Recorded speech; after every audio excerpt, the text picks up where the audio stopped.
విశ్వాసాన్ని ధృవీకరిస్తూ దేశం యొక్క సమగ్రత మరియు ఐక్యతకు పెరుగుతున్న ప్రమాదం దృష్ట్యా భారతదేశంలో ఏ ప్రాంతాల్లోనైనా నా పొరుగు ప్రాంతాల్లోనైనా వివాద విషయంలో శారీరక హింసను ఆశ్రయించనని నేను ప్రతిజ్ఞ చేస్తున్నాను.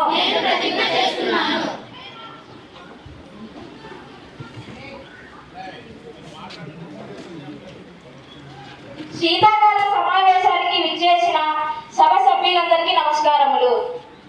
ఈ సమావేశంలో హాజరైన సభ్యులంతా కాలం వృధా అవ్వకుండా మీకిచ్చిన సమయం సద్వినియోగం చేసుకొని సభా మర్యాదలకు భంగం కలగకుండా ప్రవర్తిస్తారని, సభ సజావుగా జరగడానికి మీ సమయం అందిస్తారని కోరుచున్నాం. సభకు సభ్యులను పరిచయం చేస్తున్నాం. ముందుగా ముఖ్యమంత్రిగా మన భవానీ గారిని పరిచయం చేస్తున్నాం. మిగతా వారికి పరిచయం చేస్తారు. ధన్యవాదములు అధ్యక్ష. ఈ అందరికీ రాజ్యాంగ దినోత్సవ శుభాకాంక్షలు మరియు సాంఘిక శాస్త్ర దినోత్సవ శుభాకాంక్షలు. ముందుగా నీటిపారుదల శాఖ మంత్రిగా అక్షయ్ గారు, రాష్ట్ర పౌర సరఫరా శాఖ మంత్రిగా భవానీ గారు, రాష్ట్ర వ్యవసాయ ఉపాధి మరియు వ్యవసాయ శాఖ మంత్రిగా హారిక గారు, రాష్ట్ర ఉపాధి హామీ మరియు రోడ్డు రవాణా శాఖ మంత్రిగా జాహ్నవి గారు, హోంశాఖ మంత్రిగా మౌనిక గారు, మత్స్యాకార శాఖ మంత్రిగా నోచియా గారు, వైద్య ఆరోగ్య శాఖ మంత్రిగా రోహిత్ గారు, విద్యాశాఖ మంత్రిగా కిషోర్ గారు, ఐటీ శాఖ మంత్రిగా ఓంకార్ గారు మరియు ఇతర ఎమ్మెల్యేలు ఉన్నారు. ముందుగా సభను ఉద్దేశించి ముఖ్యమంత్రి గారు ప్రసంగిస్తారు. ధన్యవాదములు అధ్యక్ష. ఈ శీతాకాల సమావేశాలకు వచ్చిన ప్రజా ప్రతినిధులు, మీడియా మిత్రులు అందరికీ నా నమస్కారములు. అధ్యక్ష, ముందుగా ఆంధ్రప్రదేశ్ ప్రజానికానికి మా కృతజ్ఞతలు తెలియజేస్తున్నాం. మాకు అధికార పార్టీగా అసెంబ్లీలో కూర్చోబెట్టినందుకు. మా ప్రభుత్వం ఏర్పడిన తరువాత రాష్ట్ర అభివృద్ధికి మా సాయశక్తులా కృషి చేస్తున్నాం. అధ్యక్ష, మన రాష్ట్రం విడిపోయిన తరువాత సరైన మౌలిక సౌకర్యాలు లేక, సరైన రాజధాని లేక చాలా సతమతం అవుతున్నాం. వీటన్నింటినీ ఏర్పాటు చేసుకోవడానికి నిధులు సమీకరించుకుంటున్నాం. అధ్యక్ష, స్వర్ణాంధ్ర విజన్ 2047కి అనుగుణంగా ప్రణాళికలు రూపొందించుకుంటున్నాం. అధ్యక్ష, రాష్ట్రంలో చాలా సమస్యలు ఉన్నాయి. ముఖ్యంగా యువతకు ఉపాధి కల్పించడం, పరిశ్రమల ఏర్పాటు, ఉన్నత విద్యా సంస్థల ఏర్పాటు, రోడ్లు, రహదారులు, ప్రజల ఆరోగ్యం, ముఖ్యంగా ఉద్దాన ప్రాంత కిడ్నీ వ్యాధికి శాశ్వత పరిష్కారం మరియు రైతులకు సాగునీరు, విద్యుత్, వీటికి సరైన పరిష్కారాలు ఆలోచించి ముందుకు వెళుతున్నాం. అధ్యక్ష, మా ప్రభుత్వ విధానంలో సమూల మార్పుల దిశగా ఆలోచనలో ఉన్నాం. మాతృభాషను ప్రోత్సహించడానికి ఈ సంవత్సరం 10వ తరగతి విద్యార్థులు తెలుగులోనే పరీక్షలు వ్రాసే అవకాశం ఇచ్చాం. ఫీజు బకాయిలు, విద్యావందనం మొదలగు చెల్లిస్తాం.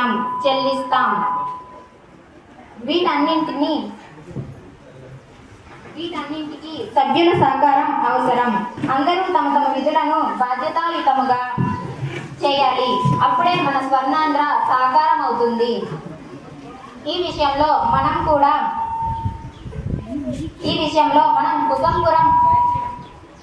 కుసంపురం ఉన్నత పాఠశాలను ఆదర్శవంతంగా తీసుకోవాలి. అక్కడ ఉపాధ్యాయులు, ప్రధాన ఉపాధ్యాయులు నాలాగే విజన్ ఉన్న వ్యక్తి అట. అక్కడి ఉపాధ్యాయు అన్ని రంగాల్లో ముందుండాలి అని స్టాఫ్కు చెప్తుంటారట. అక్కడి ఉపాధ్యాయులు కూడా ఆదర్శవంతంగా తమ విధులను నిర్వర్తిస్తుంటారని నా దృష్టికి వచ్చింది. వారికి సభ తరపున ధన్యవాదాలు. అక్కడి గణిత ఉపాధ్యాయులు ఆర్థికంగా మంచి ప్రణాళికలు రూపొందిస్తుంటారట. వారికి ఆసక్తి ఉండి రాజకీయాల్లోకి వస్తే నేను భవిష్యత్తులో ఆర్థిక శాఖ ఇవ్వడానికి ప్రయత్నిస్తాను. అధ్యక్ష,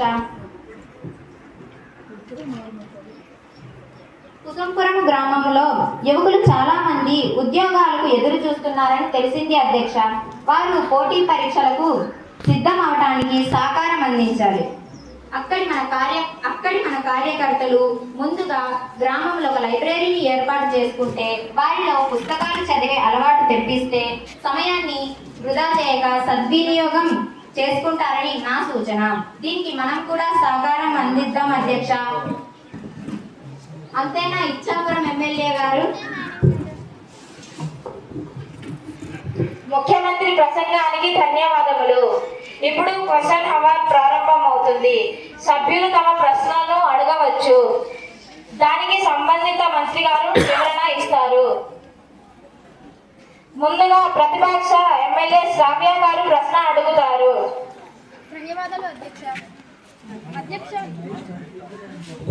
ధన్యవాదాలు అధ్యక్ష. అధ్యక్ష, ఇప్పటి విద్యార్థులకు ముఖ్యమైన విద్య.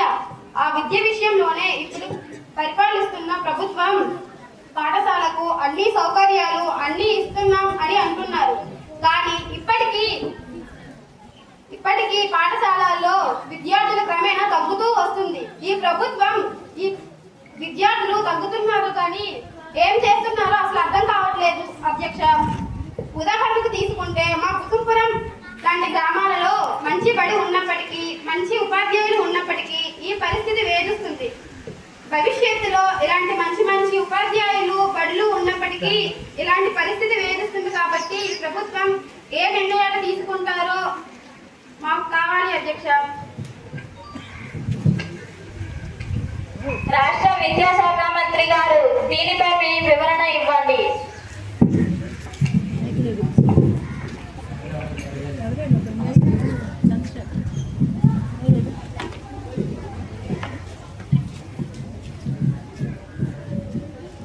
ధన్యవాదాలు అధ్యక్ష. ప్రభుత్వ పాఠశాలను బలోపేతం చేయడానికి చాలా నిధులు వెచ్చిస్తున్నాం. నాణ్యమైన చదువు అందించడమే మా లక్ష్యం. విద్యార్థులకు మిడ్ డే మీల్ మెనూ కూడా మార్చాం. కిట్స్ అందిస్తున్నాం. ఉపాధ్యాయ అపాయింట్మెంట్స్ కూడా చేపడుతున్నాం అధ్యక్ష. అయితే చాలా ఉన్నత పాఠశాలలో పిల్లలు తక్కువకి కారణం కళింగపట్నం లాంటి గ్రామాలు. ఆ గ్రామాల నుండి పిల్లలు బడికి రావడంలో కొన్ని ఇబ్బందులు ఎదుర్కొంటున్నారు. వీటిని పరిష్కరించడానికి హాస్టల్ వసతి కల్పించాలని మేము అనుకుంటున్నాము. కుసుంపురం లాంటి గ్రామాల్లో త్వరలో హాస్టల్ ప్రారంభించి ఈ సమస్యను తీర్చుతాం అధ్యక్ష.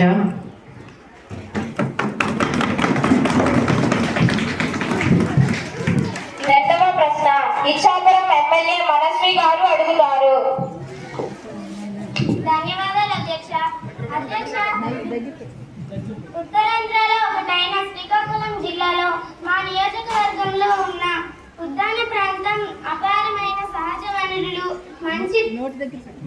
మంచి పర్యాటక ప్రదేశాలు ఉన్నప్పటికీ సరైన ఉపాధి అవకాశాలు లేక చాలా గ్రామీణ ప్రాంత ప్రజలు ఇతర ప్రాంతాలకు ఇతర దేశాలకు వలసలు వెళ్ళిపోతున్నారు అధ్యక్ష. అక్కడ కూడా సరైన ఉపాధి లేక చాలా ఇబ్బందులు ఎదుర్కొంటున్నారు. ఇక్కడ వారి కుటుంబాలు విచ్ఛిన్నమై పిల్లలు చాలా ఇబ్బందులు ఎదుర్కొంటున్నారు అధ్యక్ష. స్థానికంగా ఉపాధి కల్పించి మా ప్రాంత అభివృద్ధికి పాటుపడాల్సిందిగా మంత్రి గారిని కోరుతున్నాను అధ్యక్ష. ఈ ప్రశ్నకు సమాధానం మన గ్రామీణ ఉపాధి శాఖ మంత్రి గారు ఇస్తారు. ధన్యవాదములు అధ్యక్ష. ఇచ్చాపురం ఎమ్మెల్యే గారు మంచి సూచన చేశారు. అభినందనలు. మాకు కూడా ఆ ఆలోచన ఉంది. గ్రామీణ ప్రాంతాలలో ఉపాధి మెరుగుపరచడానికి ఈ మధ్య గ్రామీణ ఉపాధి శాఖ మంత్రిగా గ్రామ సభలు నిర్వహించాం అధ్యక్ష. ఆ గ్రామాలకు ఏం కావాలో వారే నిర్ణయించుకుంటున్నారు.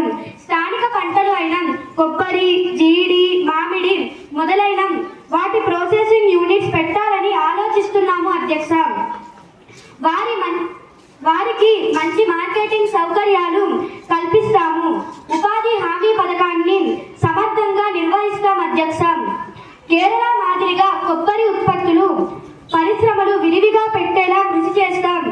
పరిశ్రమలు ఎక్కువగా వచ్చేలా కృషి చేసి వలసలు నిరోధిస్తామని మీ ద్వారా ప్రజలకు తెలియజేస్తున్నాం అధ్యక్ష.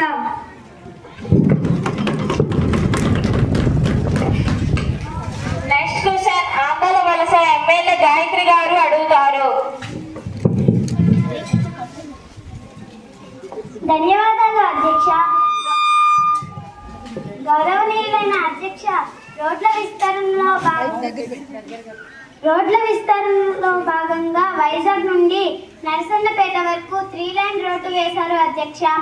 ఇది శ్రీకాకుళం జిల్లా చివరి ప్రాంతం ఇచ్చాపురం వరకు విస్తరిస్తే మరింత అభివృద్ధి సాధిస్తాం అధ్యక్ష. దీనికి సంబంధిత మంత్రి గారైన జాహ్నవి గారికి మా సూచన అధ్యక్ష. రోడ్డు రవాణా శాఖ మంత్రి గారు దీనికి మీ వివరణ ఇస్తారు. ధన్యవాదములు అధ్యక్ష. మా ఎమ్మెల్యే గారు మంచి సూచన చేశారు. ఇప్పటికే గుంతలు పూడ్చే కార్యక్రమము చేస్తున్నాం. సీఎం గారితో చర్చించి తదుపరి చర్యలు తీసుకుంటాము. అధ్యక్ష, మీకు తెలిసిందే కదా రాష్ట్ర ఆర్థిక పరిస్థితి. అయితే కేంద్ర సహకారంతో మంచి రోడ్లు ఈ పాటికే వేసుకున్నాం. మీ సూచన కూడా పరిశీలిస్తాం అధ్యక్ష.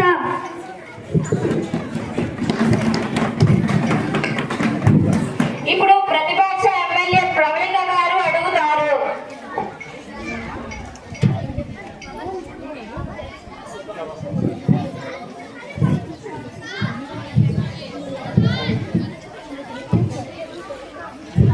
ధన్యవాదములు అధ్యక్ష. అధ్యక్ష, మధ్యాహ్న భోజన పథకంలో నాసి రకమైన బియ్యం పంపిణీ వలన పిల్లలు ఎవరు పాఠశాలలో ఇష్టంగా భోజనమే చేయడం లేదు మరియు కొత్త మెను అమలు చేస్తామని సంబంధిత మంత్రి గారు ప్రకటన చేశారు కానీ ఇప్పటివరకు అది అమలే కాలేదు. దీనిపై మంత్రి గారి వివరణ ఇవ్వాల్సినదిగా కోరుచున్నాము అధ్యక్ష. పౌర సరఫరా శాఖ మంత్రి గారు దీనిపై మీ వివరణ ఏమిటి? ధన్యవాదములు అధ్యక్ష. అధ్యక్ష, త్వరలోనే అన్ని పాఠశాలకు మేలు రకమైన శ్రీకాకుళం సలహాలు పంపించడానికి ఏర్పాట్లు చేస్తున్నాం. దీనికోసం దాదాపు 50 కోట్లు కేటాయించడం జరిగింది అధ్యక్ష. మరియు అక్షయ పాత్ర ఫౌండేషన్ వారితో కూడా సంప్రదింపులు జరిపాము. త్వరలోనే మీకు ఆ వివరాలు తెలియజేస్తాం అధ్యక్ష. కొత్త మెనూ గురించి మన విద్యాశాఖ మంత్రి గారు తెలియజేస్తారు.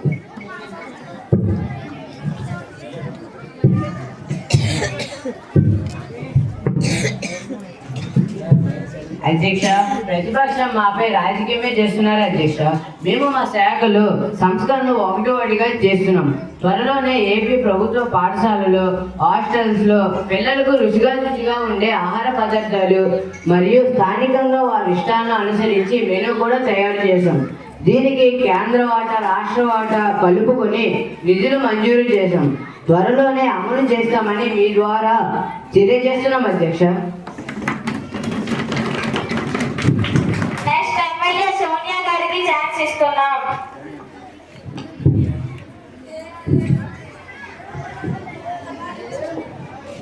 ధన్యవాదములు అధ్యక్ష. అధ్యక్ష, దేశంలో చాలా ప్రాంతాల్లో కిడ్నీ సమస్య ఉంది. కానీ మన రాష్ట్రంలో ముఖ్యంగా శ్రీకాకుళం ప్రాంతాల్లో ఈ సమస్య తీవ్రతరం అవుతుంది.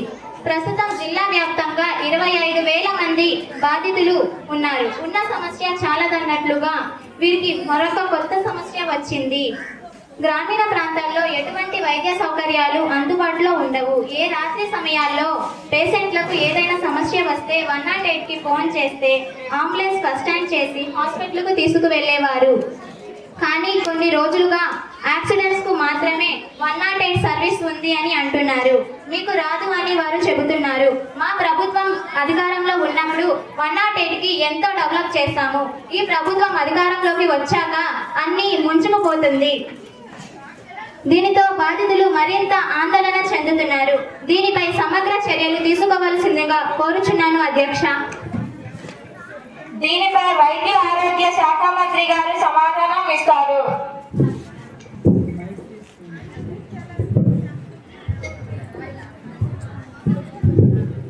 ధన్యవాదాలు అధ్యక్ష. అధ్యక్ష, ఈ సమస్యని ప్రతిపక్ష నాయకులు రాజకీయం చేస్తున్నారు. ఈ సమస్య సుదీర్ఘ కాలంగా ఉంది. దీనిపై ప్రభుత్వం కొన్ని వందలాది కోట్లు కేటాయించింది.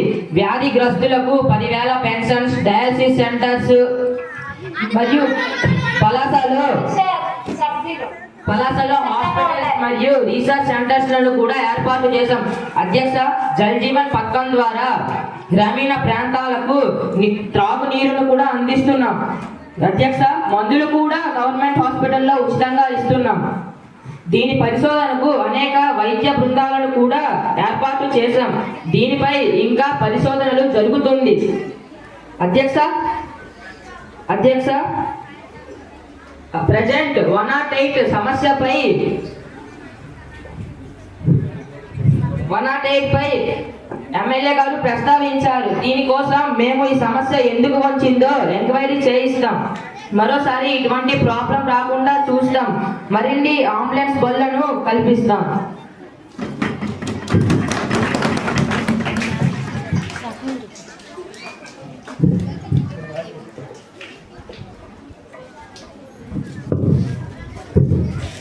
అధ్యక్ష, సంబంధిత మంత్రి గారి సమాధానం అంత సంతృప్తికరంగా లేదు.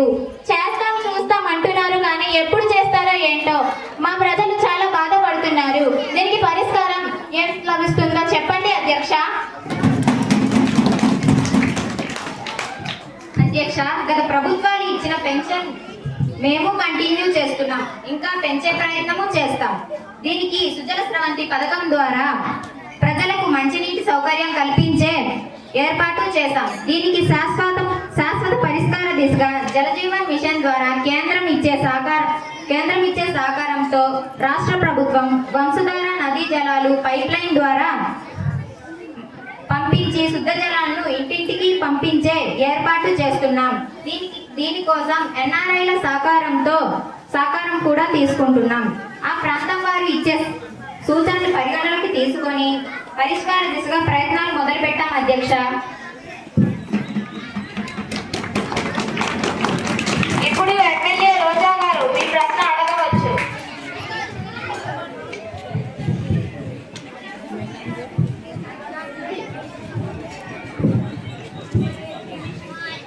ధన్యవాదములు అధ్యక్ష, నదుల అనుసంధానం ద్వారా యూరప్ దేశాలు ఎంతో వృద్ధి చెందుతున్నాయి అధ్యక్ష. మన దేశంలో చాలా నదులు ఉన్నాయి, కానీ నీటి కొరత కూడా అంతే ఎక్కువగా ఉంది అధ్యక్ష. ఈ ప్రభుత్వం ఏం చేస్తుందో ఏంటో తెలియడం లేదు. ముఖ్యంగా మన ఏపీలో శ్రీకాకుళం జిల్లాలో టెక్కలి వరకు వంశధార కెనాల్స్తో ఎల్లిమ పంట కూడా వేసుకుంటున్నారు అధ్యక్ష. మరి ఇచ్చాపురం పలాస నియోజకవర్గాల పరిస్థితి ఏమిటి అధ్యక్ష? నీటిపారుదల శాఖ మంత్రి గారు సమాధానం చెప్పండి.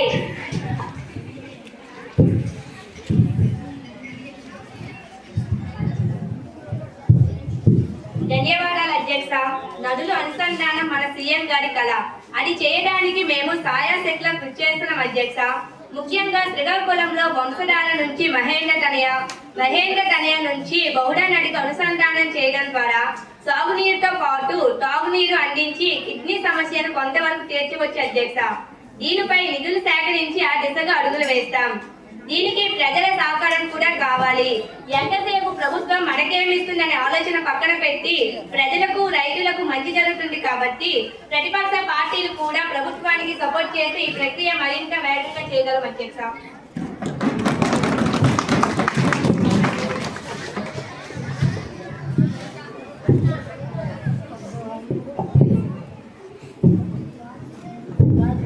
అధ్యక్ష, రోజా గారు మీ ఛాన్స్ అయిపోయింది, కూర్చేయండి. మరొక ఛాన్స్ ఇవ్వండి అధ్యక్ష. పోలవరం కోసం కొన్ని వందల కోట్లు ఖర్చు పెట్టారు అధ్యక్ష. పోలవరం ఇంకా పూర్తి కాలేదు అధ్యక్ష. మా చిన్నప్పటి నుండి మేము వింటూనే ఉన్నాం. ఇప్పుడు మంత్రి గారు అది చేస్తాం ఇది చూస్తాం అని అంటున్నారు తప్ప దీనికి శాశ్వత పరిష్కారం ఎప్పుడు లభిస్తుందో ఏంటో అధ్యక్ష. ఇప్పుడు ప్రతిపక్ష ఎమ్మెల్యే గారు ప్రశ్న అడుగుతారు. ధన్యవాదములు అధ్యక్ష. ఏపీలో 972 కిలోమీటర్ల పొడవైన తీరరేఖ ఉంది అధ్యక్ష. తీరరేఖ వెంబడి అనేక మత్స్యకార గ్రామాలు ఉన్నాయి. సముద్రంపై ఆధారపడి మత్స్యకారులు జీవిస్తున్నారు అధ్యక్ష. అపారమైన మత్స్య సంపద కూడా ఉంది. కానీ వాటిని స్టోరేజీ సౌకర్యం లేకపోవడంతో మత్స్యకారులు తీవ్ర నష్టానికి గురవుతున్నారు అధ్యక్ష. దీనిపై ప్రభుత్వం సమాధానం ఇవ్వాలని కోరుకుంటున్నాను అధ్యక్ష. మత్స్యకార శాఖ మంత్రి గారు మీ సమాధానం ఏమిటి?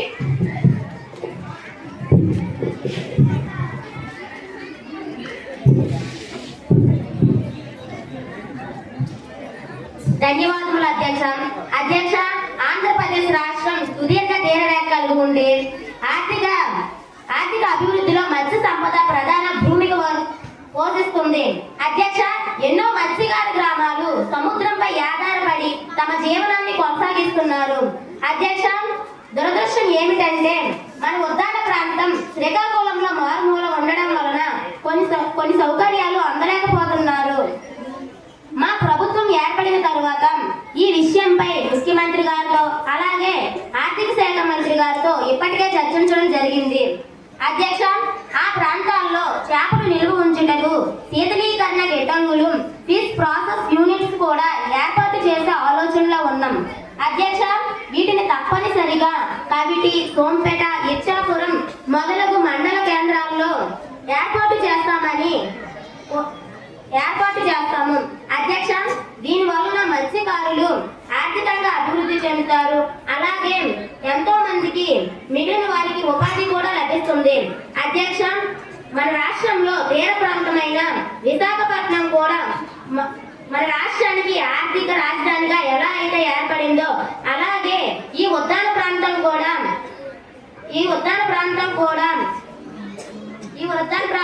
అభివృద్ధి చేస్తామని ఈ సభాముఖంగా తెలియజేస్తున్నాను. అధ్యక్ష,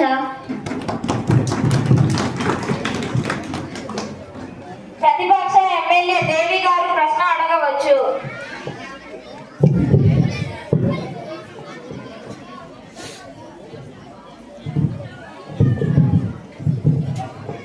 ధన్యవాదములు అధ్యక్ష. అపారని చెప్పి వారి విద్యార్థులను వారి తల్లిదండ్రులను తీవ్ర ఆందోళనకు గురి చేస్తుంది ఈ ప్రభుత్వం. విద్యార్థులు చదువుకు దూరమై ఆధార్, డేట్ ఆఫ్ బర్త్ అంటూ ఆఫీసుల చుట్టూ తిరుగుతున్నారు. అధ్యక్ష, నేను కూడా మా పిల్లలవి చేయడానికి తిరిగాను. అధ్యక్ష, ఉపాధ్యాయులపై కూడా చాలా ఒత్తిడి ఉంది. దీనిపై సంబంధిత మంత్రి గారు సమాధానం ఇవ్వవలసిందిగా కోరుతున్నాము. అధ్యక్ష, విద్యాశాఖ మంత్రి గారు దీనిపై మీ వివరణ ఇవ్వండి.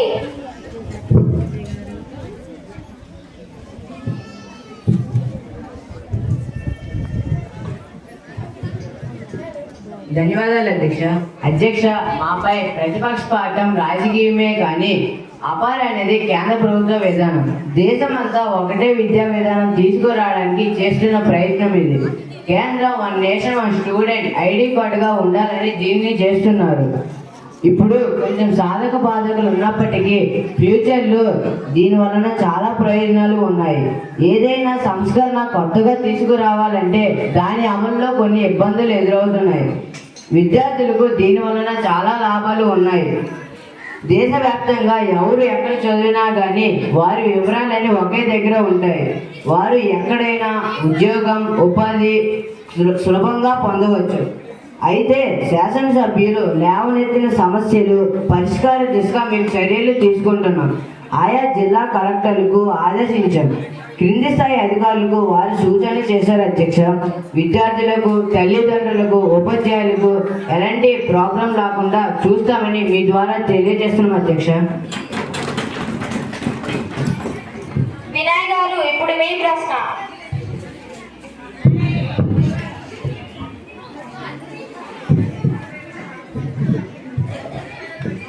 ధన్యవాదాలు అధ్యక్ష, ఈ మధ్య ఎక్కడ పడితే అక్కడ దొంగతనాలు, దోపిడీలు ఎక్కువగా జరుగుతున్నాయి. మహిళలు అమ్మాయిలు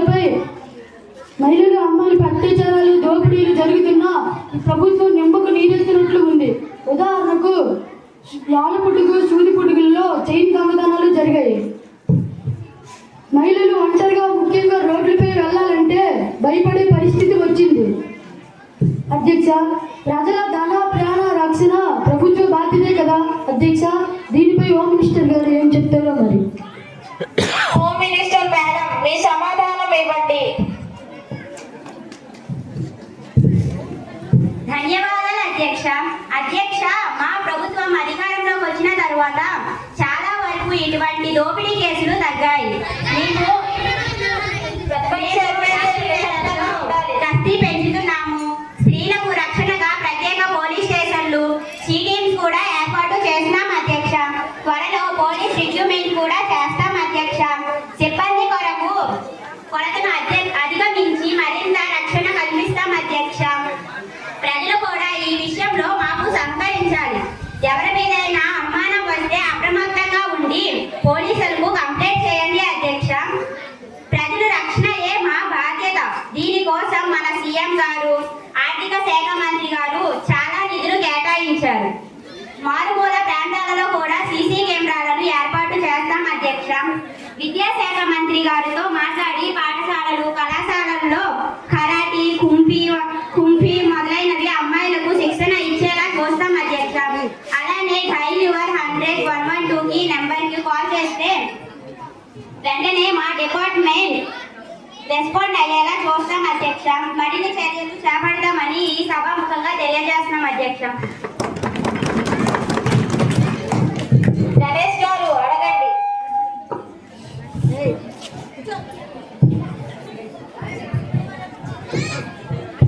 ధన్యవాదాలు అధ్యక్ష. అధ్యక్ష, మన రాష్ట్రంలో ప్రతి సంవత్సరం వేల కొలది విద్యార్థులు ఐటీఐ, పాలిటెక్నిక్, ఇంజనీరింగ్ లాంటి వృత్తి విద్యా కోర్సులు పూర్తి చేసి బయటకు వస్తున్నారు. కానీ వారికి ఉద్యోగ అవకాశాలు రావడం లేదు. నిరుద్యోగులుగా మిగిలిపోతున్నారు. పక్క రాష్ట్రాలకు, ఇతర ప్రాంతాలకు వెళుతున్నారు కొందరు ఖాళీగా గోల్డ్ గిల్లుకోవాల్సిన పరిస్థితి వస్తుంది అధ్యక్ష. యువకులు ఈ విధంగా ఖాళీగా ఉండాల్సిందేనా అధ్యక్ష?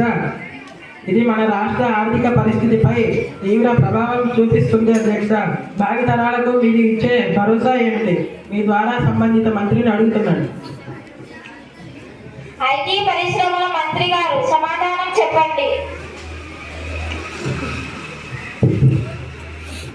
ధన్యవాదాలు అధ్యక్ష. మన రాష్ట్రం 2014లో విడిపోయిన తర్వాత హైదరాబాద్ రాజధాని అయిన తెలంగాణకు వెళ్ళడం, పెద్ద పెద్ద పరిశ్రమలు దాని చుట్టూ ఉండడం, మనకు రాజధాని అంటూ లేకపోవడం కారణం అధ్యక్ష. మా ప్రభుత్వం అధికారంలోకి వచ్చిన తర్వాత మన ముఖ్యమంత్రి గారు దీనిపై పెద్ద దృష్టి పెట్టవలసి వచ్చింది అధ్యక్ష. ప్రపంచవ్యాప్తంగా వివిధ దేశాలను పర్యటించి పెద్ద పెద్ద సంస్థలను కలవడం కుదిరింది అధ్యక్ష. ఎంఓయూలు కూడా కుదుర్చుకోవడం జరిగింది అధ్యక్ష. ఎవరైనా మన రాష్ట్రంలో ఔత్సాహికులు పరిశ్రమలు స్థాపించాలంటే సింగిల్ విండో సిస్టమ్ ద్వారా అనుమతులు ఇస్తాం అధ్యక్ష. కాలేజీలో విద్యార్థుల నైపుణ్యాల కోసం కరికులం కూడా రూపొందిస్తాం అధ్యక్ష. ముఖ్యంగా ఉత్తరాంధ్రలో శ్రీకాకుళం జిల్లా మరీ వెనుకబడి ఉన్నందున ఆ జిల్లాపై దృష్టి పెట్టి స్థానిక వనరులను ఉపయోగించి కుటీర చిన్నతర పరిశ్రమల స్థాపనను ప్రోత్సహిస్తాం అధ్యక్ష. ఆ ప్రాంతం నుంచి ఎవరైనా ఔత్సాహికులు పరిశ్రమలు పెట్టాలని వస్తే బ్యాంకుల ద్వారా రుణ సౌకర్యం అందుబాటులోకి తెస్తాం అధ్యక్ష. ఉద్యానంలో ముఖ్యంగా కుసుంబరం గ్రామంలో ఎక్కువ మంది యువకులు ఉన్నారని మా దృష్టికి వచ్చింది అధ్యక్ష. తదుపరి ప్రశ్న ప్రతిపక్ష ఎమ్మెల్యే భవ్య గారు అడగాల్సిందిగా కోరుచున్నాం.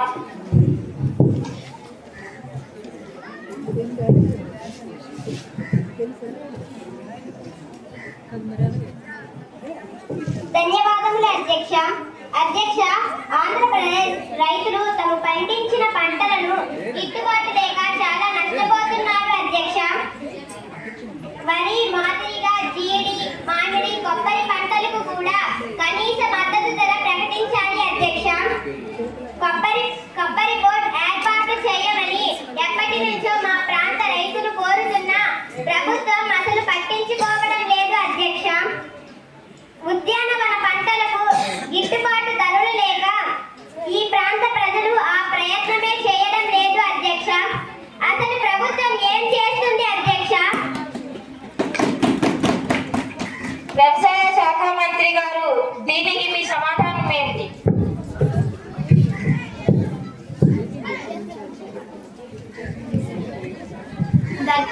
ధన్యవాదములు అధ్యక్ష. అధ్యక్ష, మొన్ననే వ్యవసాయ బడ్జెట్ అసెంబ్లీలో ప్రవేశపెట్టాం. మొత్తం కేటాయింపులు 43,402 కోట్ల రూపాయలు కేటాయించడం జరిగింది అధ్యక్ష. పంటలకు గిట్టుబాటు ధరలు వచ్చేలా కృషి చేస్తున్నాం అధ్యక్ష. మేలు రకమైన విత్తనాలు, మొక్కలు తక్కువ ధరకే అందిస్తున్నాం అధ్యక్ష. కొబ్బరి బోర్డు ఏర్పాటుకు సీఎం గారితో చర్చించి ఒక నిర్ణయం తీసుకుంటామని మీ ద్వారా శాసనసభ్యులకు తెలియజేస్తున్నాను అధ్యక్ష. తుఫాన్ల కారణంగా ఉద్యాన ప్రాంత రైతులు తీవ్ర నష్టాన్ని ఎదుర్కొన్నారు అధ్యక్ష. అందువలన పంట నష్ట బీమా కూడా ఇస్తున్నాం. రైతులకు తక్కువ వడ్డీలకి రుణ సౌకర్యం అందిస్తున్నామని మీ ద్వారా సభకు తెలియజేస్తున్నాను అధ్యక్ష.